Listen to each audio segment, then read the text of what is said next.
네, 문학의 블랙리스트 항소심 선고 얘기 더 해보겠습니다. 로인사이드 장한지 기자 나와 있습니다.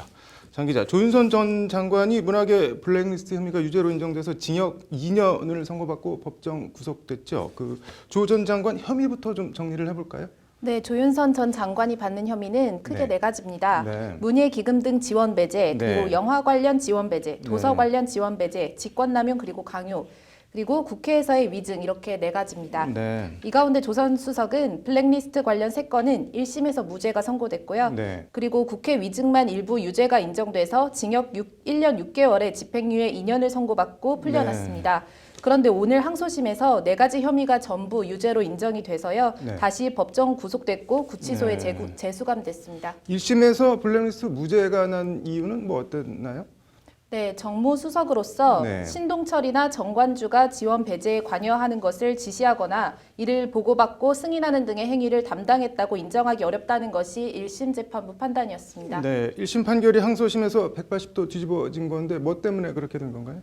네, 크게 두 가지인데요. 네. 박준우 전 정무수석이 증언을 번복한 것, 그리고 네. 특검이 제출한 청와대 캐비닛 문건 등 새로운 증거가 반영된 것, 이렇게 두 가지입니다. 네. 박준우 전 정무수석 진술이 어떻게 달라졌다는 건가요?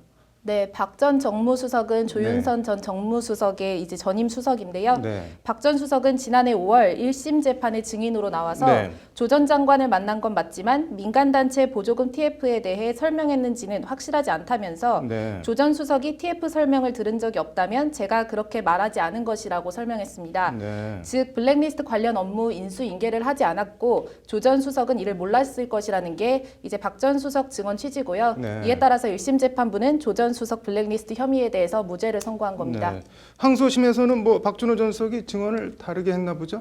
네, 그렇습니다. 박 전 수석은 작년 11월 항소심 재판 증인으로 나와서 네. 조 전 장관에게 미안해서 그에게 유리한 방향으로 진술했다. 지금 생각하니 제가 어리석었다고 진술을 번복했는데요. 네. 박 전 수석은 조 전 장관에게 좌파 단체의 지원 배제는 정무수석실에서 계속 담당해야 하는 일이라고 말했다면서 네. 조 전 수석에게 TF에 대해 인수인계했다고 1심 증언을 완전히 뒤집었습니다. 네. 뭐 조윤선 전 수석 입장에서는 하늘이 무너지는 일이었겠는데 청와대 캐비닛 얘기는 또 뭔가요? 네, 현 문재인 정부 청와대가요. 네. 전임 박근혜 정부 청와대에서 생산한 문건들 중에 이제 청와대에 방치된 캐비닛에서 발견된 다량의 문건 중에 이제 일부인데요. 네. 문건에는 김기춘 전 실장이 조윤선 전 수석과 블랙리스트 관련 지시나 보고를 주고받은 정황이 포함된 것으로 알려졌습니다. 네. 청와대는 해당 문건들을 특검과 이제 검찰에 제출을 했고 특검은 이를 다시 법원에 증거로 제출했습니다. 네. 조윤선 전 장관 측은 이제 항소심에서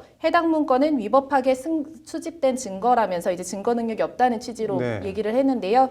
재판부는 조 전 장관 측 주장을 기각했습니다. 네. 정무수석실에서 좌파 지원 배제에 관여한 것을 보여주는 유력한 증거라는 게 재판부 판단입니다.